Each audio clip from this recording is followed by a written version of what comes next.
Okay, so today we're starting with the Eight of Dice, which is about basically being stuck in your head. It says, this represents a phase where you're letting the rules of the game dictate your every move in a way that restricts your autonomy. If you don't like what you're doing, this is a challenge to figure out how to separate yourself from it. Why are you so committed to something that makes you unhappy? You can choose to stop playing at any time. The only person keeping you there is you. So this is also regarding some sort of communication.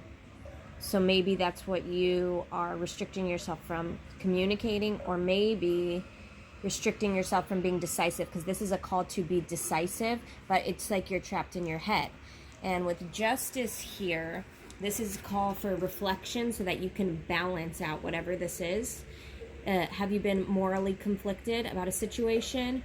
Are you in a situation or relationship that doesn't feel fair to you? Deep down, you know what's right.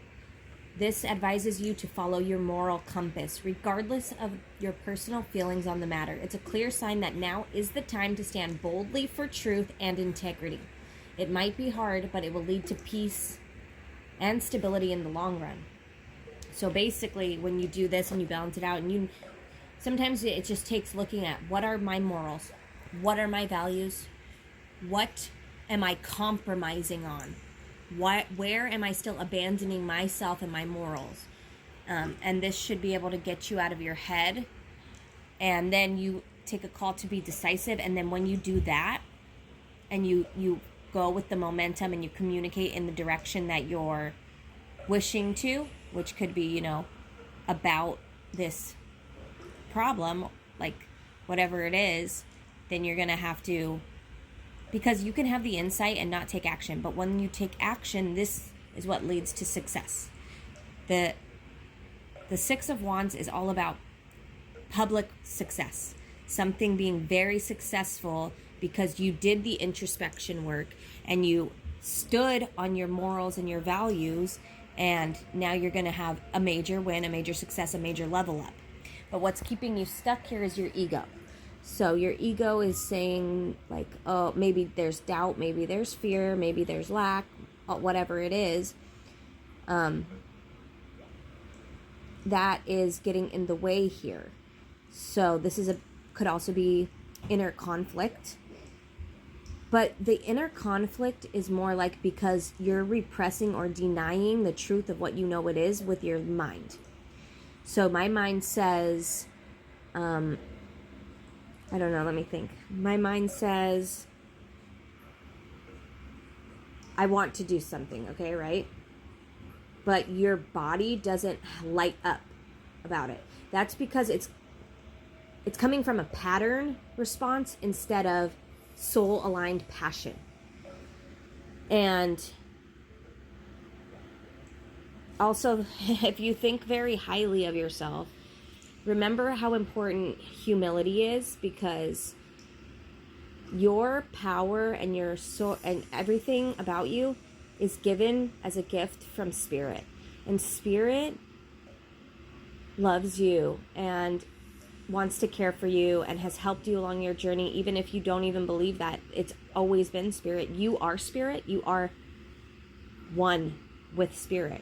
So when you're thinking that like you're the shit and stuff, it's gonna come from this place of like arrogance rather than like, I am so grateful to be a vessel for Source and to be doing my work in the world and given all the things that I've been given for. Like, gratitude is very important, and humility.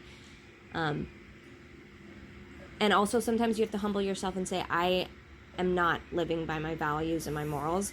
I am in inner conflict because I have been abandoning myself somewhere. So the advice here is to look at things from a higher perspective. You are not your identity. That's an old story. You can choose to be a different version of you from moment to moment. So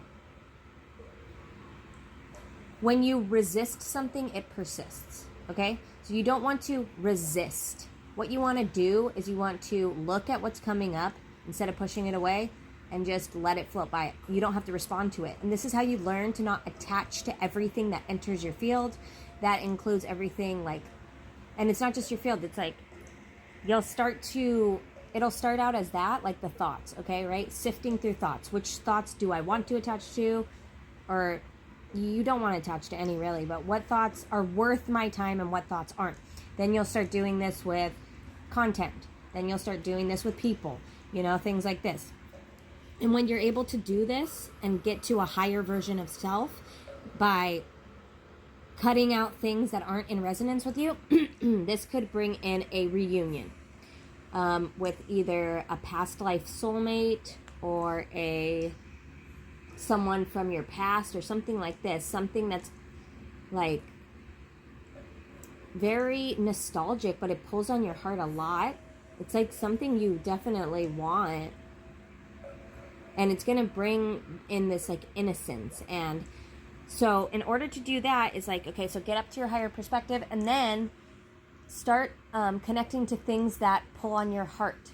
When you're in your body and you feel your heart open and glow, that's how you know which way to go. That rhymed. That was so cool. But then after that, you're going to manifest in all the things that are in alignment with that version of you. And it's going to be very fulfilling for you.